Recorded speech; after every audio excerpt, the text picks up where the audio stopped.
আপনার ড্রেসিং এর পানিতে যদি ওই যেগুলো আছে যেভাবে অনেকগুলো করার পরে আপনি একটা বলছেন একটা না, ওটার অনেকগুলো করার পরে যে পানিটা জমা আছে দুর্গন্ধময় পানি, যা বমি আসছে, ওটা অলরেডি ওখানে ব্যাকটেরিয়া হয়ে গেছে, গ্রোথ হয়ে গেছে।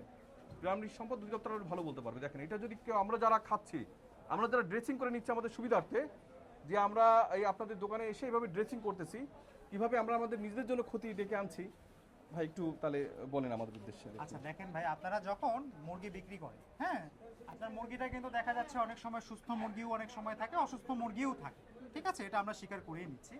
কিন্তু আপনি যখন একটা অসুস্থ মুরগি বিক্রি করলেন বা একটা সুস্থ মুরগি বিক্রি করবেন, ওকে জবাই করে যখন ড্রেসিং করছেন, ড্রেসিংয়ের জন্য আপনার বারবার একই পানি ব্যবহার করছেন, তাই না? সেদ্ধ করছেন, সেদ্ধ করে আপনি মনে করেন ছাড়ানোর জন্য আপনি মেশিনে করেন বা হাতে করেন, যেভাবেই হোক করছেন। কিন্তু আপনি যখন ওই ধরনের পানিটা ব্যবহার করছেন, ওর চামড়া ছিলানোর পরে যখন মাংসটা কেটে দিচ্ছেন, ওই পানি এবং ময়লার জীবাণুটা কিন্তু ও সংক্রমিত হয়ে যাচ্ছে, তাহলে ওই পুরো মাংসটাই কিন্তু আপনার অ্যাডাল্টারেটেড হয়ে গেল, দূষিত হয়ে গেল, তাই না? তাহলে এই ধরনের মুরগি বা এই ধরনের মাংস কিন্তু আমরা খেতে পারবো না, তাই না? তাহলে এই কারণে কিন্তু আপনাদের সচেতন হতে হবে। আপনারা যে মুরগি ধোয়ার জন্য বা মুরগি জবাইয়ের পরে ড্রেসিংয়ের জন্য যে পানিটা ব্যবহার করছেন, এই পানিটা সবসময় পরিষ্কার রাখতে হবে।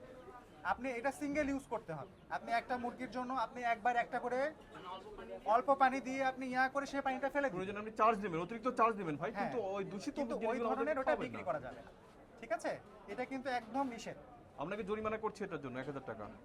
আপনি এরপরে আর সচেতন হবেন, এটা টোকেন জরিমানা। এটা আপনাকে আরো সচেতন হতে হবে, হ্যাঁ, কারণ আপনি নিজেই বুঝছেন, দেখেন কি ধরনের ময়লা পানি, ময়লা প্রচন্ড গন্ধ বের এইটা হচ্ছে। এইটা কোনোভাবে এই ধরনের পানিতে ড্রেসিং করা